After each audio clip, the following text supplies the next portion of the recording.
And we're back again with our continuing series on Bob, the bucket of bolts.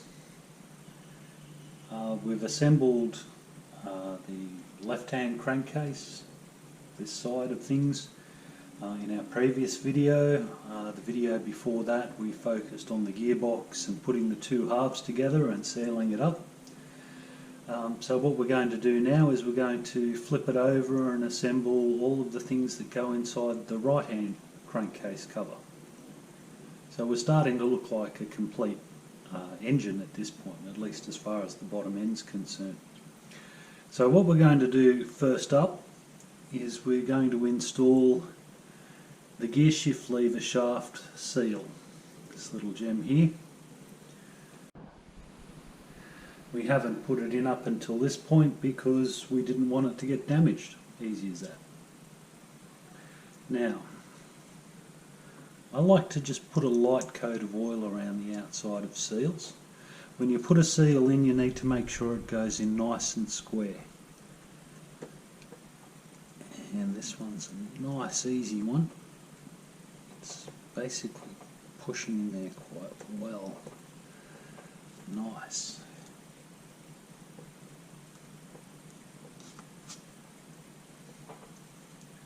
Well, that was easy, wasn't it? That was very easy. It's sitting there on the bottom. Now when we put our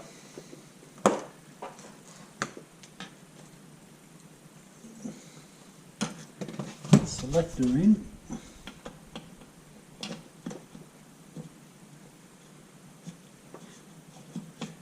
it will poke out like that.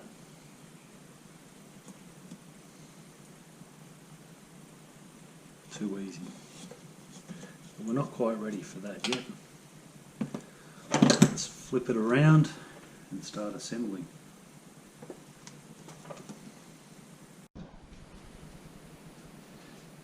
Now the shifter mechanism has to go in before you put the clutch mechanism in, the clutch itself. Otherwise the big bulky clutch sits there and you can't get the shifter mechanism in around it. So we'll start with this little gem here, which when you change gear, you notice there's always a feeling of a click, and this provides the click basically. It has two pins there and there to make sure that it's in the right place, and that matches to those two pinholes on the item itself. So quite easy. Just line those two pinholes up.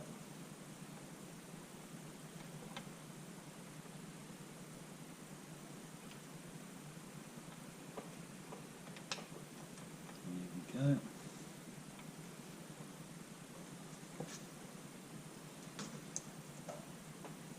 The bolt goes in the middle.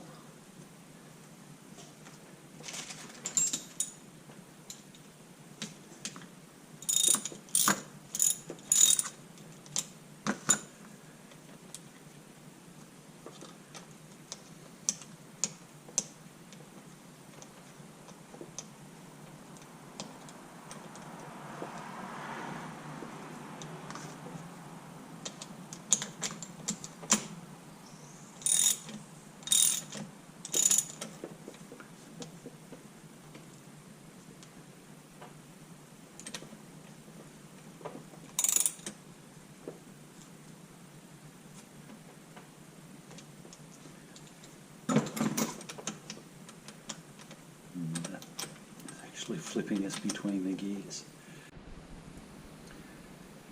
Now the next gadget to install is this thing. It has a fancy name that escapes me, a detent pawl or something like that, depending on what generation you're of. That bolt goes onto there. The spring actually sits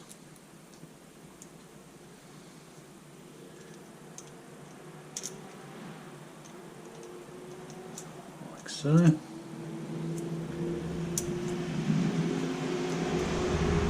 there's a cutout there for the other side of the spring,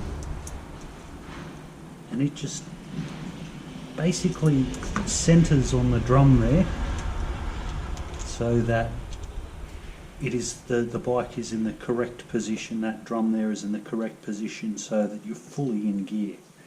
So it's pretty important.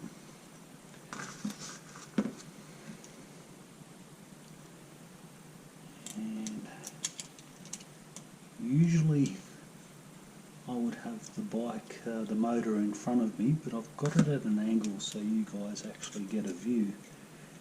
And this is one of those instances where that becomes quite awkward.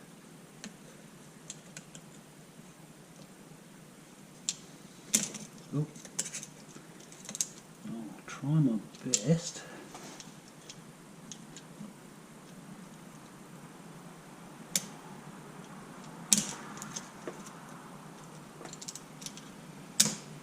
Without sticking my head in the way.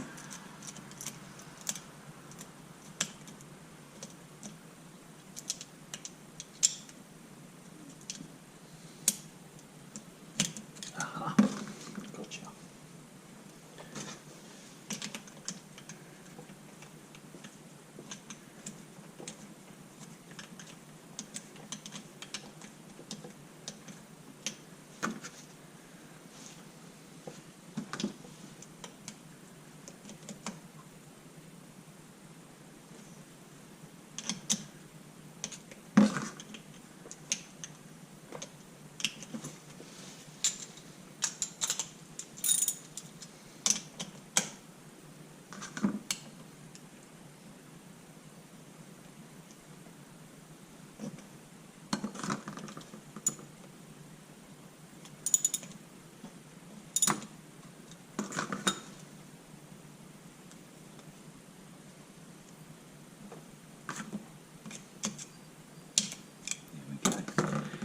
What's just happened there is we've just made sure that that is the pawl is central to the bolt. And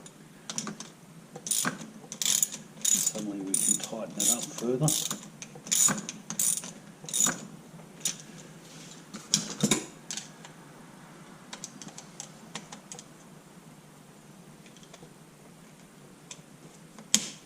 There we go. Not particularly elegant, but that worked.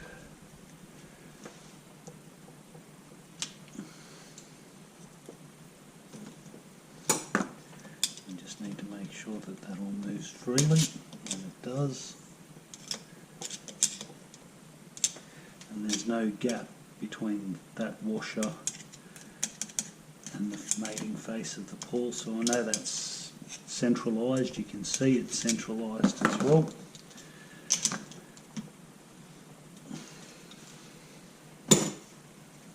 So far so good. Our next item is the actual shaft for the gear shift itself. Now this you just need to be careful of. You've got those two spring tangs there, and that is actually going to go through the middle of them, and that will mean that it self-centers, which is pretty critical for what this is.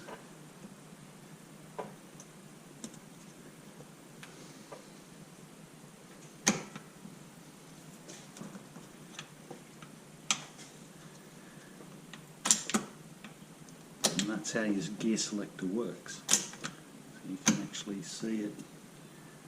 My hand's out of the way. And you can see that it's rotating the drum, and that of course is moving the gears around. And our little spring-loaded pawl that we installed, well, that's making sure that it's correctly in gear.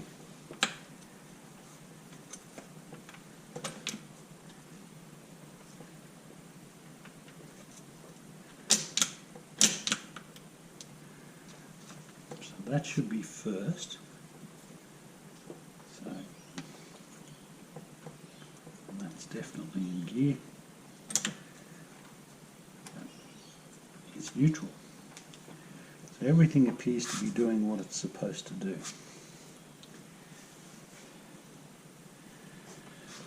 So far so good.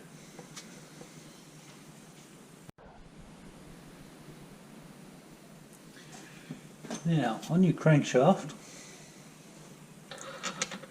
it's a spacer.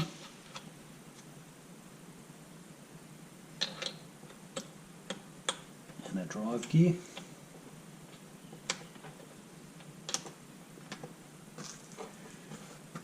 And then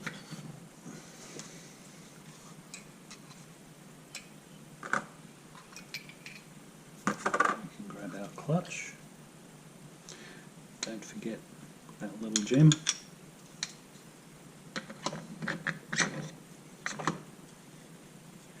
And what we have to do is line up. We probably should put it in gear, make life a little easier.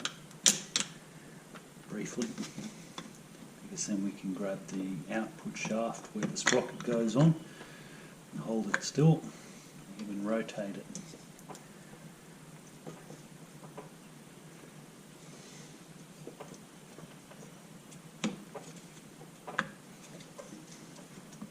Now if things don't line up correctly, and in this case we're quite lucky that they do, loosen your 4 bolts off and allow the clutch to slip slightly, because you might be lined up here but not quite correctly lined up here. And what we'll do is we'll put our nut for our clutch on.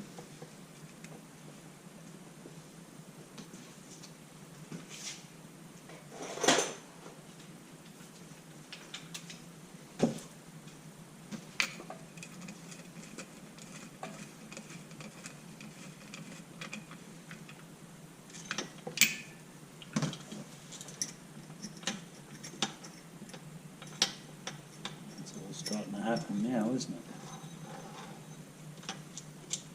I'm just making sure that that chain is still over the sprocket. Okay. Centrifugal oil filter.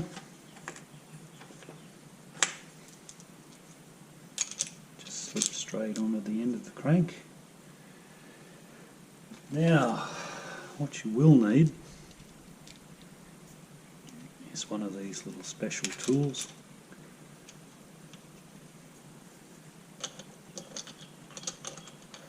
And that just basically allows you to grab that nut and pop it on.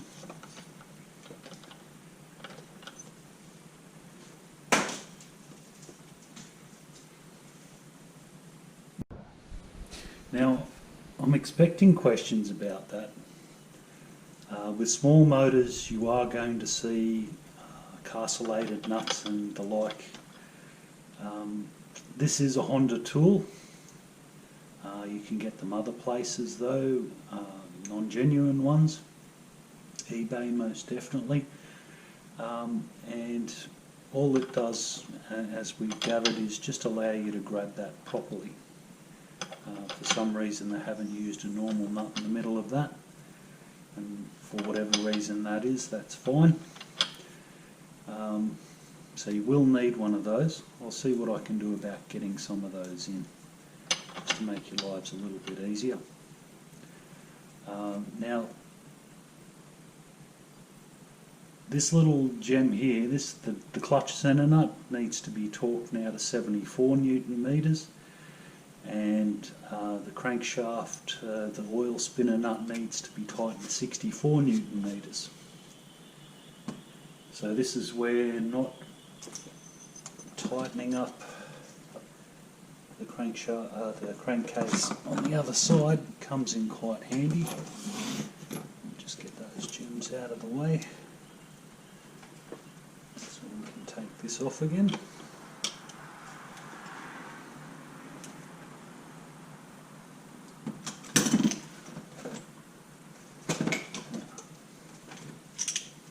That's what I'm looking for.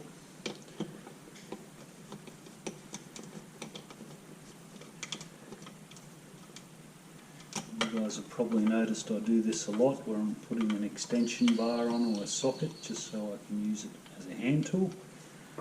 You can just turn the socket, but that gives you plenty more room, doesn't it?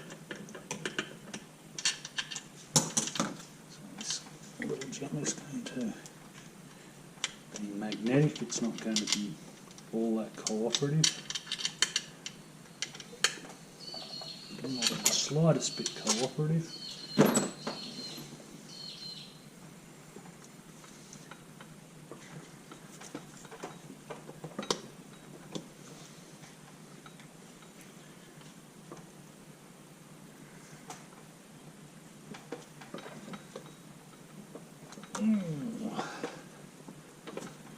Not on a good angle either.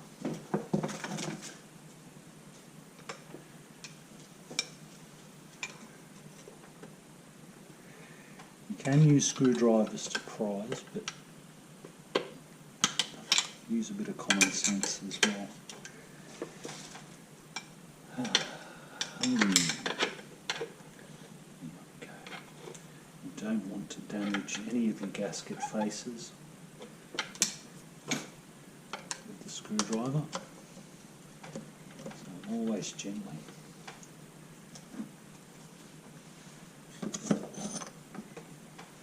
And even pressure. If you've got pressure on one side, you need to open up the other side gently and provide pressure there too. It really doesn't want to come off, does it?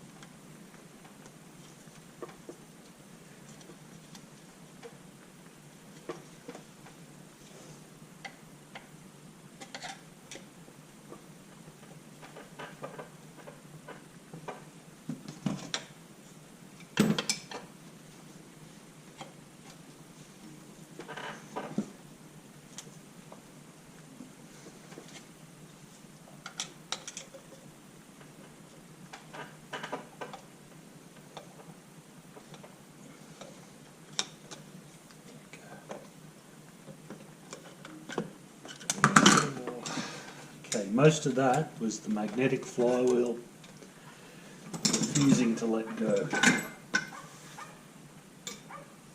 Now, you do have a spacer here.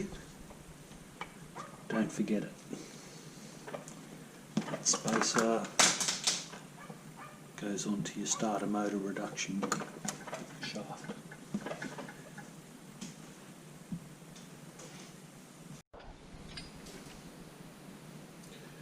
So, I'm going to go onto the flywheel once again.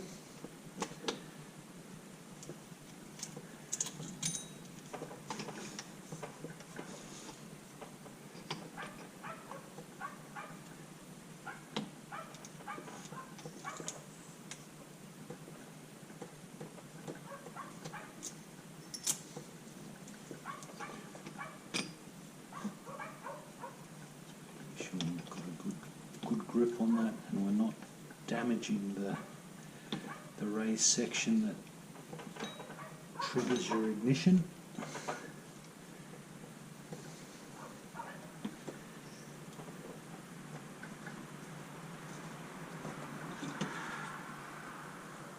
And I'm going to pull that out now so I don't have to go looking for it later.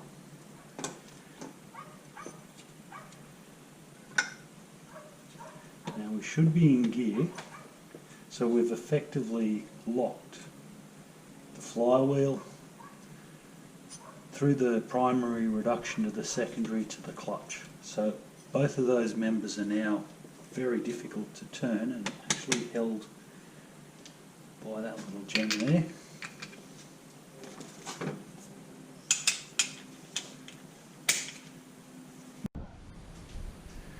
So 74 Newton meters, just like the flywheel.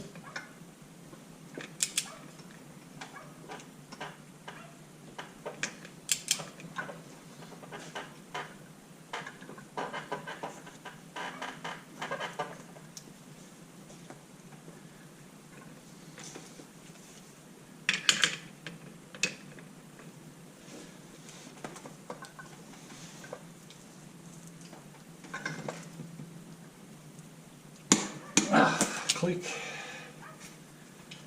And then I need to adjust to 64.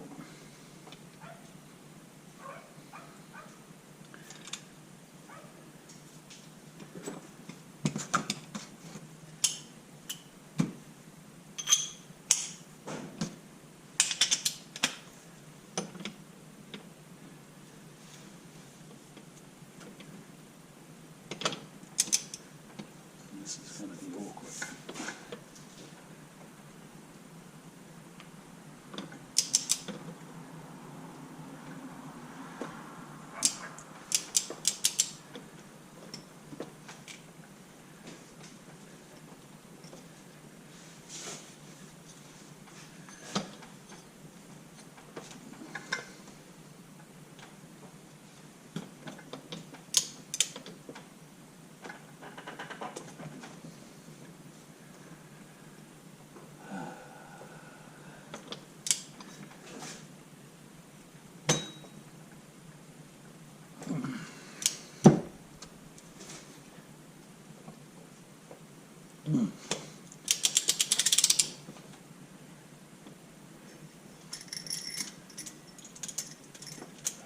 Just making sure we're doing no harm.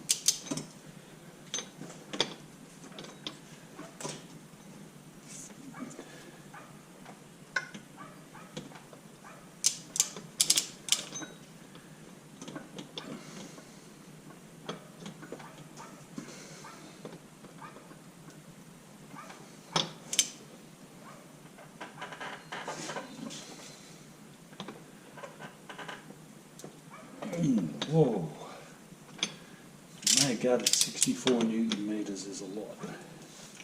Probably should be putting a shorter extension bar on. Okay, so it took some searching, but I found an extension bar that I hadn't used as a drift.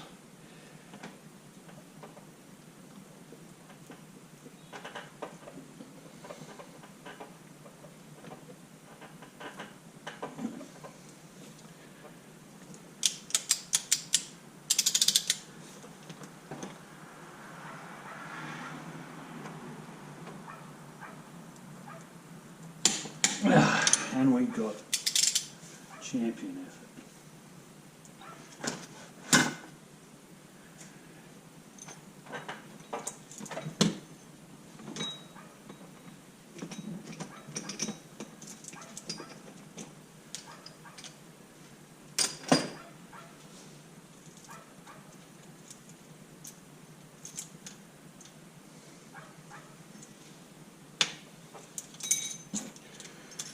Okay.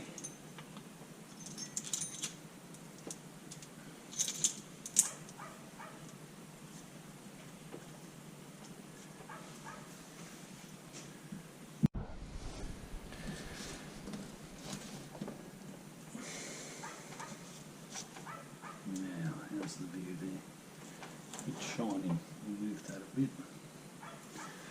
Okay, I'm going to confess something here. It's sacrilege. But I'm going to reuse a gasket. You can see inside the centrifugal oil filter, the gasket there. I'm out of those.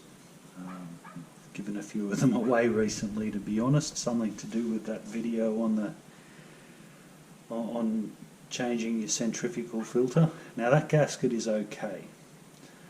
As a bonus, if it does leak, it'll be very minor and it'll be internal, so we won't get an internal leak.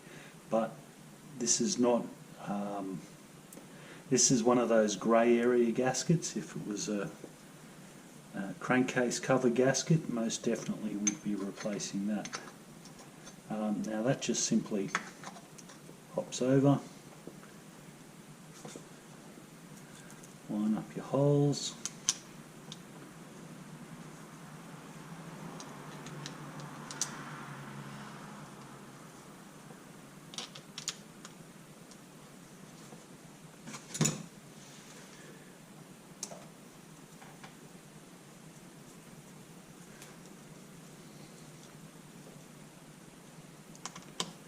Just want to tighten that down squarely.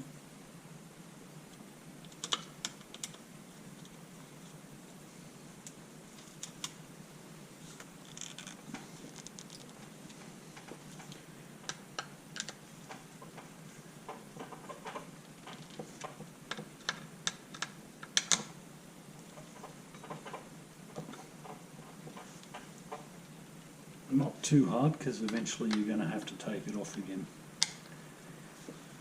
It's not something you really want to strike with an impact driver if you can avoid it. Now, isn't that great?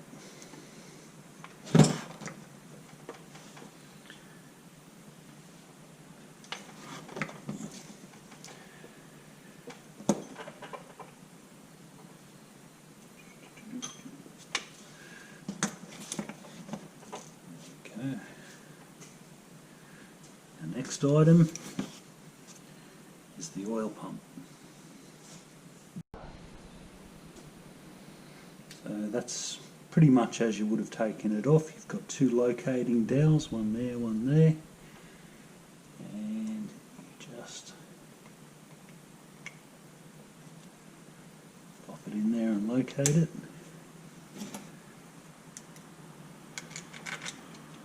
Our two bolts on.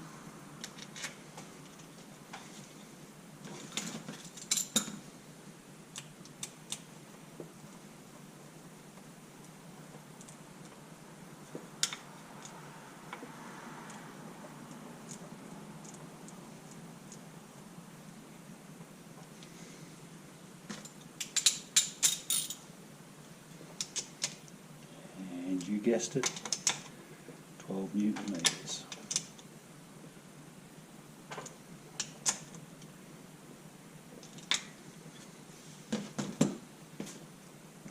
Make sure it spins. It does.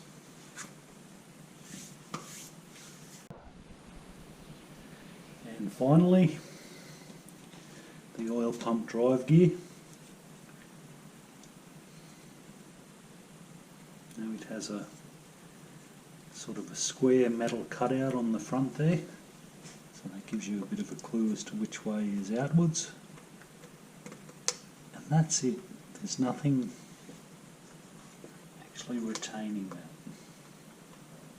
until you put the cover on. And the oil strainer. Now if you look at that very carefully, and you probably won't see it, it's actually slightly wedge shaped, and the slightly narrow end goes inwards, so the thicker end is facing us.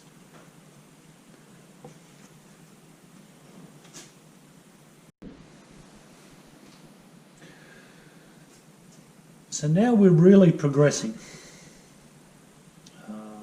The next step, of course, is to bite the bullet and seal her up. And the moment we tighten up on the gaskets, we really don't want to loosen up again unless we have to. So it's a good idea just to triple check everything. What I just spotted then is that the gear shift shaft had come out during my wrestling match with it, and it wasn't quite lined up anymore. We would not have gotten the cover over that anyway, because that actually will sit into a recess on the cover. That gear is held in place from memory. We'll have a look at that in a second, on a boss that sticks in there. But it's looking pretty good.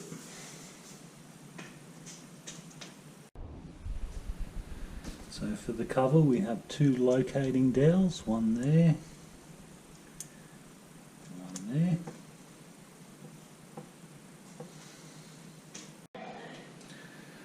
We have a nice new gasket,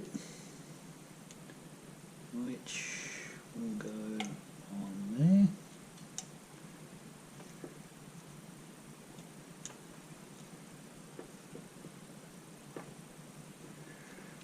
Now let's have a look at this cover before we put it on.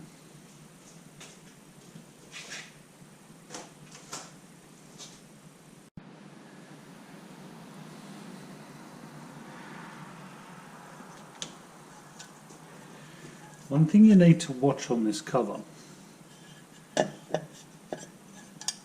is that there is a, it looks a bit like a plunger,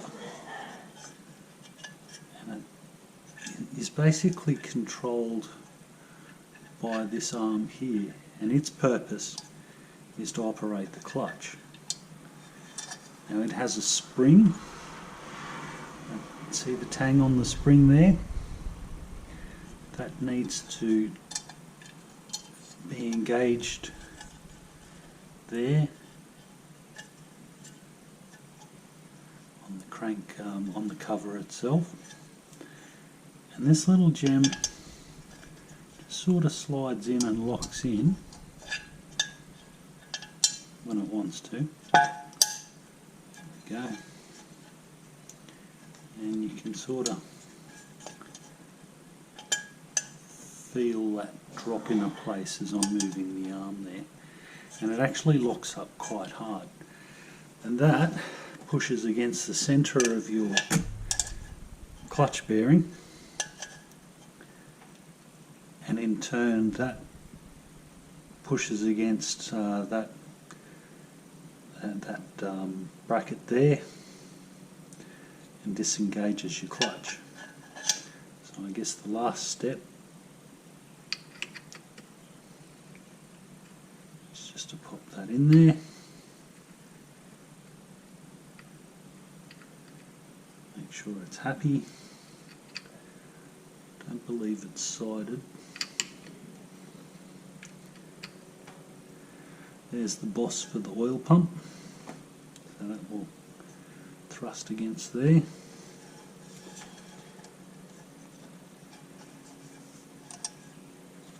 That will push against there. We need to make sure that that does not fall out.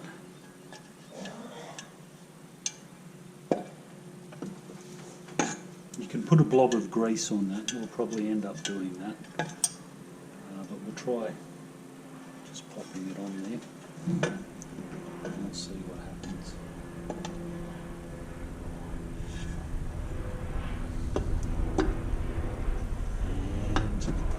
And there we go. So we didn't need a blob of grease after all. And you can actually see when I operate the clutch, it's pushing out the crank half. So now that is starting to look like a real engine, isn't it?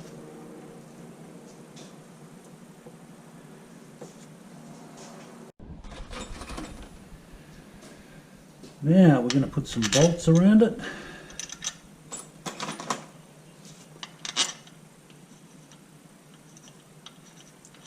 Like all of them, there's long ones and there's short ones.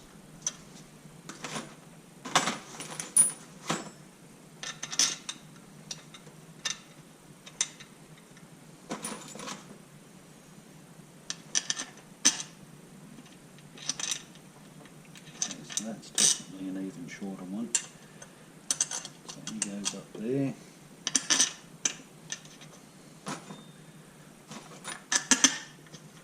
You can probably gather that I don't keep them in any sort of order. Some people do. Some people actually make or get an old gasket even, and make a sort of like a cutout so that they can put the bolts back exactly where they came from. Obviously I don't do that because I've become quite slack. I'm not saying that what I'm doing is a good thing or a bad thing, it's just a thing. But at the end of the day, you'll see which ones are short and which ones are long.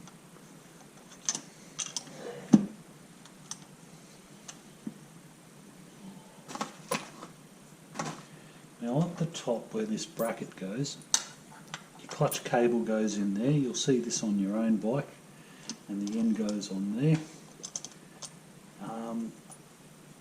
I don't actually utilise that. When I swap an engine, I sort of cut corners, and what I do is I leave this bracket on the bike and just basically swap them from one engine to the other. Let's have a look. Oh, we've got a missing one.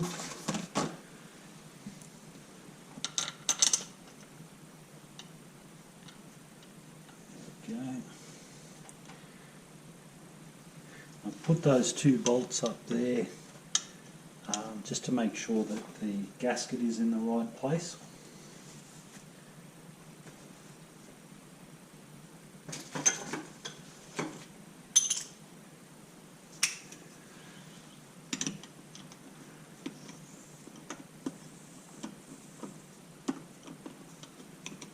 I'm going to start by tightening them down so they just make contact.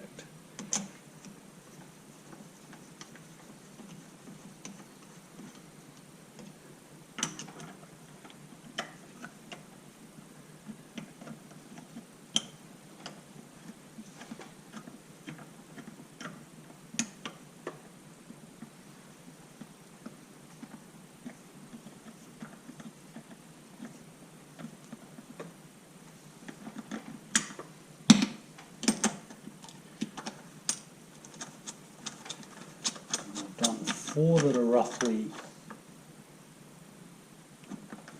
diagonal in the middle, and the reason why I've done that is just to pull the crankcase cover in squarely.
Now I'm just grabbing the gear shift shaft where the gear lever goes on, and I'm just giving it a wiggle to make sure that it doesn't go far.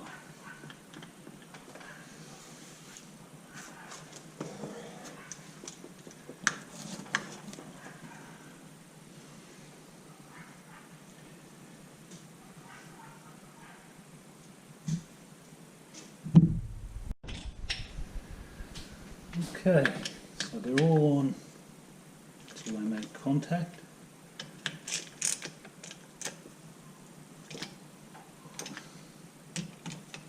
Now this doesn't have to be gut-wrenchingly tight.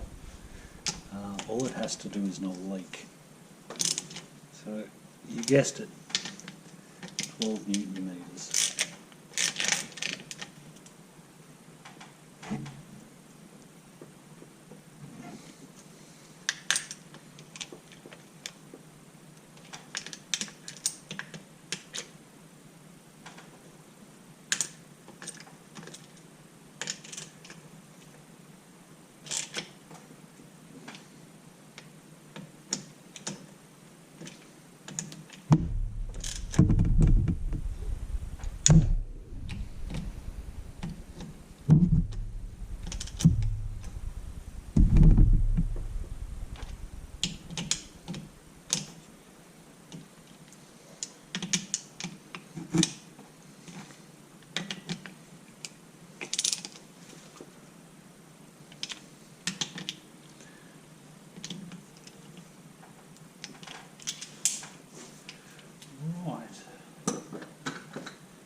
Now let's sidestep for a second.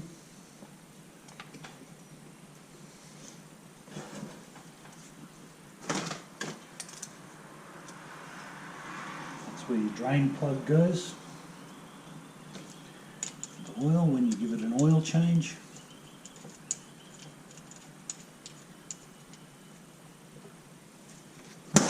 Ooh.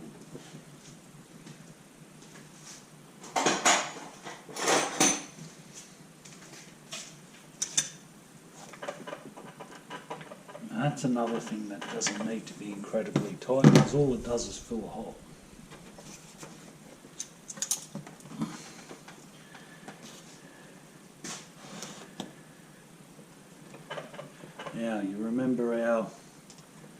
spacer. Of course you do.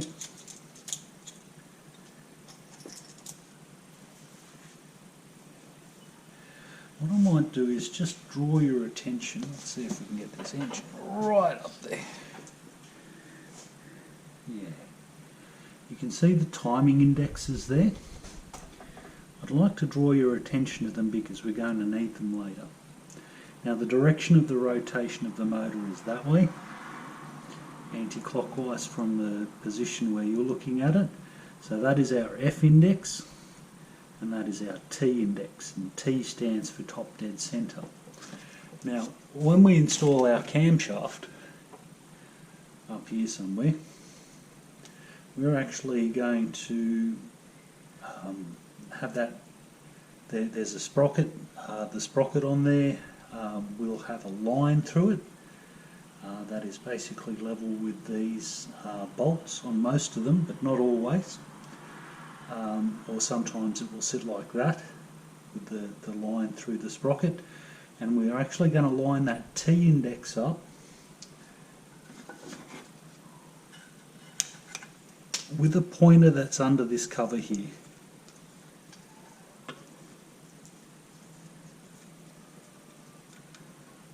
So you can see a pointer there.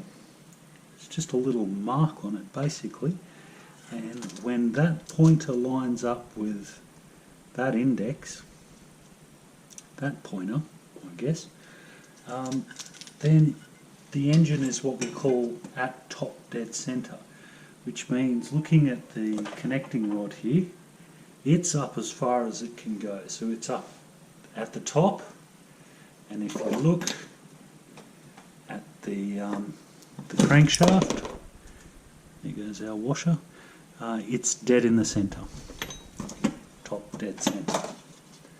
So that's going on there. Once again, brand new gasket. Doesn't look right, does it? That looks better. We've got our two locating dowels once again.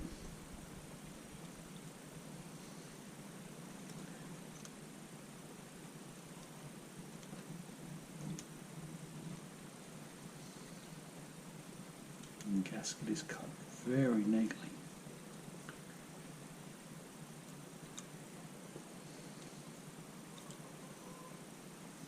There's our new gasket. And the reason why I'm pointing out that T index now is because that was the golden opportunity. From here we will not see the flywheel for a long time, hopefully. We've got our spacer, we triple checked. That shaft will then slide into there, and then that spacer won't be a concern. That's not going to drop after that. So on we go. Once again, wrestle with the magnet.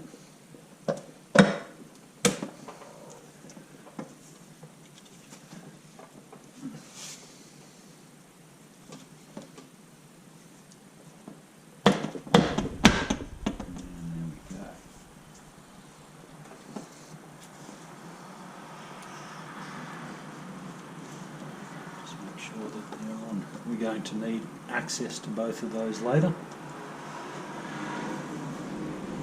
Now, somewhere around here I should have some bolts with this.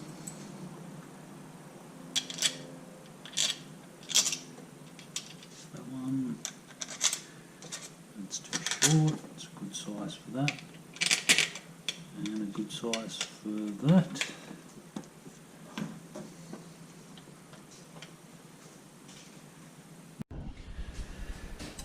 Alright, and the rest of our bolts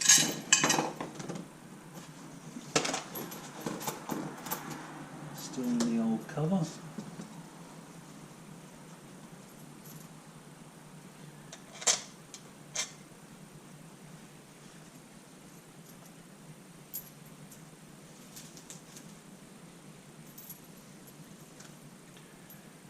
They all seem to be short ones.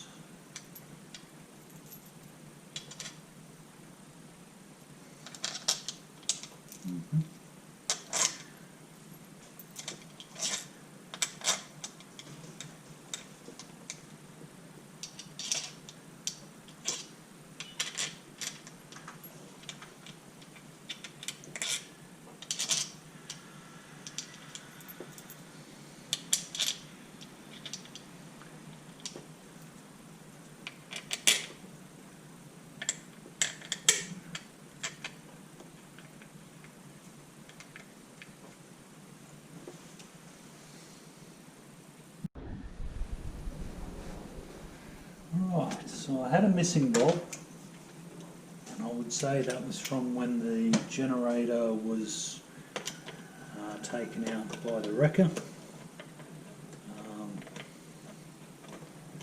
It's just one of those things.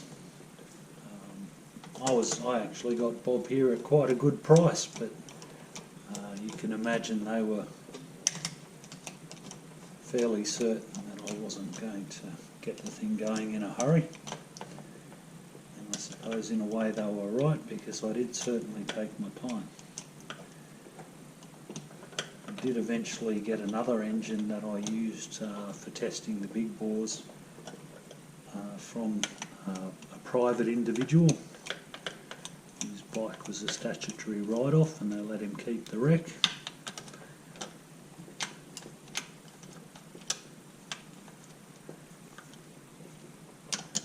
And no, I suppose I didn't get it going in a hurry. But you remember the two bolts on the right-hand crankcase that I only put in there for location purposes? One of those certainly did the trick.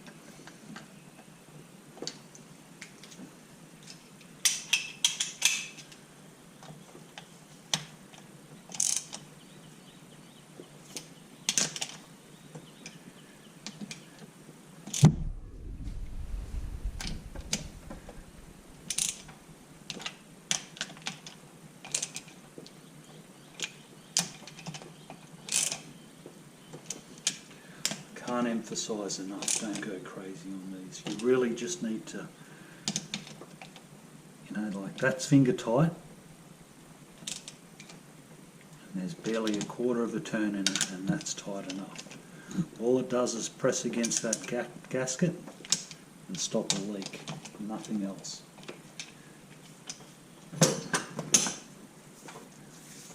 Okay. I have a feeling that scratch isn't going to buff out.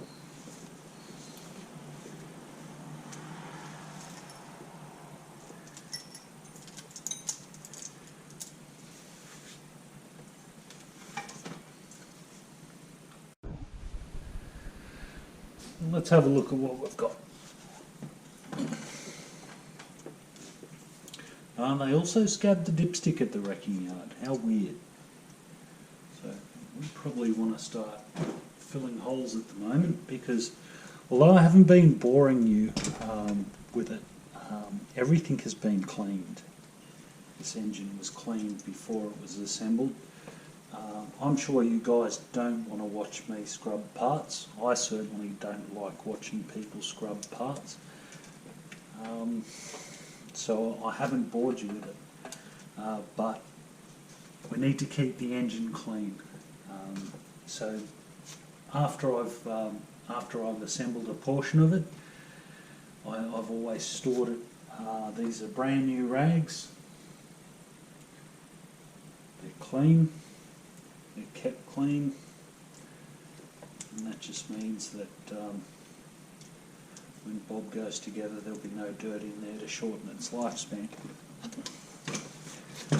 But we're starting to look like an engine now, aren't we? Lift that up for you all to admire. Starting to be a lot more of Bob.